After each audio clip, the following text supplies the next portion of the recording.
राहुल और निशा की शादी किसी फिल्मी कहानी जैसी थी। रोशनी से जगमगाता घर, रिश्तेदारों का शोर और हर तरफ से मिलने वाला आशीर्वाद। पूरा दिन रस्मों और खुशियों में बीता। राहुल के लिए ये उसकी जिंदगी का सबसे खूबसूरत दिन था। उसने उस लड़की से शादी की थी जिससे वह बेइंतहा प्यार करता था। जब घर का शोर थमा और मेहमान विदा हुए, तब राहुल और निशा पहली बार कमरे में अकेले बैठे। खिड़की से आती चांदनी कमरे के माहौल को और भी रोमांटिक बना रही थी। राहुल ने निशा का हाथ अपने हाथ में लिया और उसकी आंखों में देखते हुए मुस्कुराकर बोला, निशा, आज से हमारी एक नई जिंदगी शुरू हो रही है, सिर्फ तुम्हारी और मेरी। राहुल को उम्मीद थी कि निशा शर्मा जाएगी या मुस्कुराकर उसका हाथ थाम लेगी, लेकिन जैसे ही नई जिंदगी का जिक्र हुआ, निशा का चेहरा अचानक सफेद पड़ गया। उसकी आंखों में वह चमक गायब हो गई और उसकी जगह एक गहरी गंभीरता और खौफ ने ले ली। उसने धीरे से अपना हाथ राहुल की पकड़ से छुड़ा लिया और खिड़की की तरफ देखने लगी। उसका चेहरा ऐसा था जैसे वह किसी ऐसी हकीकत को जानती हो जिससे राहुल पूरी तरह अनजान था। निशा ने राहुल की आंखों में झांकने की कोशिश की, लेकिन उसकी पलकें बोझिल होकर झुक गईं। उसके चेहरे पर पसीने की छोटी छोटी बूंदें उभर आई थी। उसने गहरी सांस ली और कांपती हुई आवाज में कहा, राहुल, मुझे आपसे एक सच कहना है, अभी, इसी वक्त, वरना शायद मैं खुद को कभी माफ नहीं कर पाऊंगी और न ही हम कभी आगे बढ़ पाएंगे। राहुल पूरी तरह चौंक गया। एक पल के लिए उसे लगा कि शायद निशा थकी हुई है या इतने बड़े बदलाव के कारण तनाव में है। उसने निशा के कंधे पर हाथ रखा और उसे शांत करने की कोशिश की। निशा, तुम बहुत थकी हुई हो। रस्मों की वजह से ऐसा लग रहा है। सच जो भी हो, हम कल बात कर सकते हैं ना? आज बस आराम करो। राहुल ने मुस्कुराकर माहौल को हल्का करने की कोशिश की, लेकिन निशा का डर कम नहीं हुआ। उसकी आंखों में वो खौफ साफ दिख रहा था, जो किसी गहरी चोट या भयानक रहस्य की ओर इशारा कर रहा था। उसने राहुल का हाथ पकड़ लिया और लगभग गिड़गिड़ाते हुए कहा, नहीं राहुल, कल बहुत देर हो जाएगी। ये बात हमारे बीच एक दीवार बन जाएगी। मैं आपको धोखे में रखकर इस रिश्ते की शुरुआत नहीं कर सकती। राहुल की मुस्कान अब चिंता में बदल चुकी थी। उसे समझ आ गया कि ये सिर्फ शादी की थकान नहीं है, बल्कि कुछ ऐसा है जो निशा को अंदर ही अंदर खाए जा रहा है। कमरे में सन्नाटा इतना गहरा था कि राहुल को अपनी ही धड़कनें सुनाई दे रही थी। निशा ने अपने दोनों हाथों से राहुल का हाथ कसकर पकड़ा और नीची नजरों से बोलना शुरू किया, राहुल, सब सोचते हैं कि मैं एक अनाथ हूँ और मेरा इस दुनिया में कोई नहीं है, लेकिन ये सच नहीं है। निशा की आवाज में एक भारीपन था। सच्चाई यह है कि मैं एक ऐसे अतीत से भाग कर आई हूँ जिसने मुझे कभी चैन से जीने नहीं दिया। मेरे पिता, वो कोई साधारण इंसान नहीं थे। वो एक अपराधी थे और उनकी दुश्मनी आज भी मेरा पीछा कर रही है। राहुल के पैरों तले जमीन खिसक गई।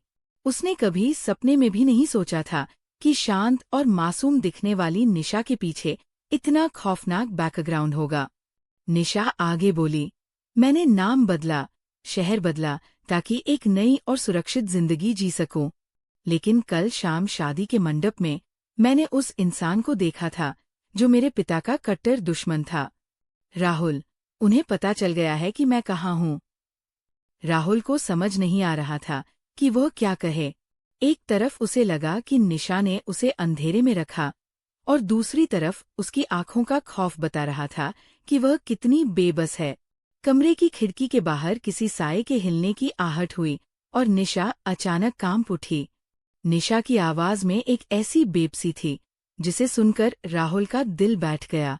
उसके शब्द किसी भारी पत्थर की तरह राहुल के कानों में गिर रहे थे। निशा ने सिसकते हुए बोलना जारी रखा, राहुल, मेरे परिवार पर बहुत बड़ा कर्ज है। सालों से हम उस बोझ के नीचे दबे हुए हैं। मेरी शादी इतनी जल्दी इसलिए कराई गई ताकि वो दबाव खत्म हो सके। मेरे पिता को लगा कि शायद एक संपन्न घर में शादी होने से उनकी मुश्किलें कम हो जाएंगी। निशा फूट फूट कर रो पड़ी। मैं आपसे प्यार करती हूँ राहुल, इसीलिए मैं नहीं चाहती थी कि ये बात छुपी रहे। मुझे लगा कि अगर मैं आज चुप रही तो हमारा पूरा रिश्ता एक झूठ की बुनियाद पर खड़ा होगा। मैं कोई सौदा नहीं थी, लेकिन हालात ने मुझे वैसा ही बना दिया। जैसे ही निशा की बात खत्म हुई, कमरे में एक ऐसा सन्नाटा छा गया जिसे तोड़ना नामुमकिन लग रहा था। राहुल के दिमाग में कई बातें एक साथ घूमने लगी। उसे एहसास हुआ कि जो मुस्कान उसने निशा के चेहरे पर देखी थी, उसके पीछे कितनी बड़ी मजबूरी छिपी थी। उसे अपनी शादी की खुशियां अचानक अधूरी लगने लगीं। निशा की बात सुनकर राहुल का दिमाग सुन्न हो गया था। कमरे की वही रोशनी जो कुछ देर पहले तक सुकून दे रही थी, अब उसे चुभने लगी। राहुल के मन में कड़वे सवाल उठने लगे।